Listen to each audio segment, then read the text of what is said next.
Welcome to Learn Yourself. Today we are going to study about manufacturing process of sulfuric acid via contact process. This topic is under study of compound sulfuric acid from the chapter number 7 from ICSE Standard 10 syllabus. So here this is a contact process and this is a complete flow diagram of that process. There are many steps of this process. One by one we will study and we will see that where and all the important reactions are taking place. So here A is a blower, then it goes to B. So from here, from the blower, the air, oxygen contained air will go and will pass to pyrite burners. These are the pyrite burners where the sulfur will mix with oxygen and will give us sulfur dioxide. So this pyrite burners will give us sulfur dioxide. Now that sulfur dioxide will travel towards the dusting tower. This C is dusting tower. In this dusting tower, from the top of that the steam flow is there. So this downward flow of steam will remove the dust particles from the sulfur dioxide. So after that this will go through the cooling pipes which will cool our reaction mixture and it will go to a scrubbing tower. This E is a scrubbing tower. In this scrubbing tower the water is flowing from the top. This spray of water will further remove the dust particle, what all particles are present in the reaction mixture. Now from scrubbing tower E, the reaction mixture will go to a drying tower, that is F, and from here the flow of concentrated sulfuric acid will be there from the top. So what all reaction mixture will become wet and is containing the moisture. That moisture we are removing with this drying agent, that is sulfuric acid. So this reaction mixture will get dry in presence of sulfuric acid in drying tower. Now from F the reaction mixture will go to arsenic purifier. Here with the help of ferric hydroxide, this arsenic oxide will get removed from the reaction mixture, because in the reaction mixture there are possibilities of impurities of arsenic oxide. So that arsenic oxide will get removed with the help of ferric hydroxide. So in this arsenic purifier there will be a blocks of ferric hydroxide which will remove the arsenic oxide. That's why this tower is named as arsenic purifier. From that the reaction mixture will go to a tasting box. This box is dark box. Now with the passage of light we will see the purity of gases, that how much all our gas are pure. So from this testing box it will go to contact tower, and here the sulfur dioxide, till now the reaction mixture was containing sulfur dioxide gases. This sulfur dioxide will get oxidized and we will get sulfur trioxide in the contact tower. So from here the actual reaction will start. So from this sulfur trioxide will move towards absorption tower. In this absorption tower there will be a spray of concentrated sulfuric acid, that is 98% concentrated sulfuric acid from the top of that tower. So H2SO4 will mix with SO3 and it will give us a compound, that is H2SO4 pyrosulfuric acid. So this pyrosulfuric acid we will get in the form of oleum. So this oleum will further shift to dilution tank where we will mix this pyrosulfuric acid with soft water and we will get H2SO4, that is our desired product.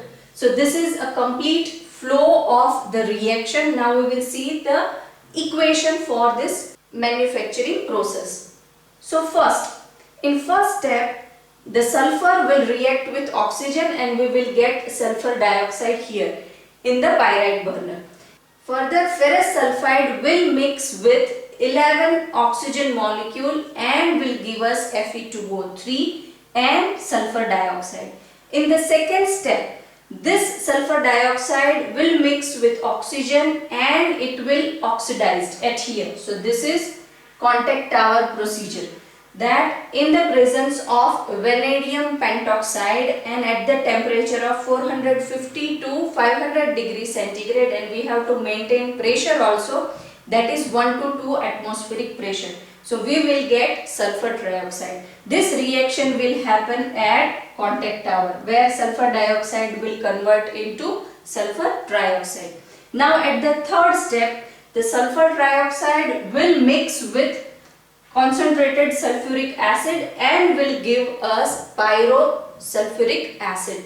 This pyrosulfuric acid will further get diluted and it is in the dilution tank, so it will mix with the water and we will get sulfuric acid. In this reaction process there are three steps mainly, that sulfur will mixed with oxygen will give us sulfur dioxide. Then from that the iron sulfide will mix with oxygen and will give us ferric oxide, then and sulfur dioxide, and all this process will happen at pyrite burner. From both we will get sulfur dioxide. At the second step in the contact tower, this sulfur dioxide will convert into sulfur trioxide. Further, this sulfur trioxide will move to a absorption tower where it will connect with H2SO4 where we will get a pyrosulfuric acid. This pyrosulfuric acid further we will get diluted and will get sulfuric acid. This process is very easy, where this from dusting tower till this testing box we are just purifying the gases by number of means, that first through steam, then water, then concentrated sulfuric acid, then arsenic purifier, and then at the last we will taste the gases. Then our actual reaction will start in contact tower, then absorption tower, and dilution tank will give us a sulfuric acid. Now let us see some of the important points of this contact process. That first, sulfur dioxide via burning sulfur or via burning iron pyrite is advantageous over heating the air, because in the air there is a large proportion of nitrogen gas and nitrogen gas is unreactive. So there will be no benefit to us to heat the large proportion of nitrogen gas. So this is advantageous, that we will heat or burning the sulfur and iron pyrite and we will get a sulfur dioxide. Second is purification unit. We know that in contact process the large majority of the step we are doing is for the purification of gaseous mixture. So here mainly two types of impurities are present in gaseous mixture, that is dust particle and arsenic oxide. So dust particle we are removing through water flow and scrubbing tower and steam. So the all dust particle will get removed, and arsenic oxide we will remove via passage of ferric hydroxide. Now third, contact tower. In contact tower we are converting sulfur dioxide into sulfur trioxide. So this reaction will happen at 450 to 500 degrees centigrade with the help of this vanadium pentoxide and at the pressure of 1 or 2 atmospheric pressure. Now why this is important? Because this reaction is actually exothermic. So first initially we will heat this reaction, then we have to lower down the heat, but optimum temperature is important as well as optimum pressure also is important, because when sulfur dioxide will convert into sulfur trioxide it requires certain amount of atmospheric pressure. It will favors our yield, and from sulfur dioxide if we will maintain 1 or 2 atmospheric pressure we will get 98% of sulfur trioxide. So for this reaction optimum temperature and optimum pressure is very important. Now vanadium pentoxide is preferred over asbestos because it is cheap and it is easily available, and vanadium pentoxide will not cause any impurity also. Now vanadium pentoxide is mixed with a promoter, that is potassium oxide. Now promoter will increase the rate of reaction. That's why we are mixing it with vanadium pentoxide. Now initially only we will heat this reaction because it is exothermic, but too low reaction temperature will slow down the reaction and we have to maintain the optimum pressure. In absorption tower, when sulfur dioxide is converted to sulfur trioxide, this sulfur trioxide is anhydrous form of sulfuric acid itself. When we are mixing sulfur trioxide into water, we will get sulfuric acid. But by doing so, it will generate the fog of sulfuric acid and it will not condense easily. It may damage our pipeline also. So this is not advisable. So what we are doing is, we will further dilute it with sulfuric acid, which is 98% sulfuric acid, and it will convert to oleum, that is pyrosulfuric acid, and then we will dilute it to sulfuric acid. So when sulfur trioxide is directly mixed with water, that reaction is hazardous, that reaction is extremely exothermic, so we are not doing it.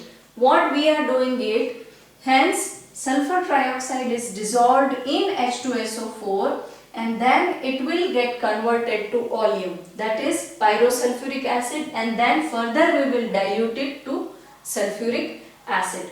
So this we can do, but it is not advisable. Now next reason is, dilution is done by addition of acid to water and not the otherwise. We have discussed this earlier that when we are adding water in acid, acid will be in bulk and you are adding a minimum water, then acid may spurt out. It is highly exothermic reaction, so we should not do that. Water will be in bulk, but when we are adding acid to water, water will be in bulk and we are dropwise adding the acid. So what will happen? Water will be in bulk and acid being heavier, it will settle down. What all acid you will add, it will settle down, and so what all heat will be generated will dissipate in the water. So you cannot see any spurting of acid or any highly heated fumes coming out from the vessel. So it is advisable that addition of acid should be done in the water. Now concentration of H2SO4. When we are boiling H2SO4 and we are distilling H2SO4, we will get 98.5% concentrated acid. If you will further do it, then the vapor will contain acid also and water also. So further concentration of acid is not possible. But we will get 98.5% of concentration of acid. This is all about the manufacturing process of sulfuric acid via contact process, and we have seen its respective reasons. If you have any doubt regarding this, you can post your query in comment box or you can directly write me at my email address. Don't forget to subscribe Learn Yourself for many more important videos. I'll see you in next video. Till then, keep learning, keep sharing.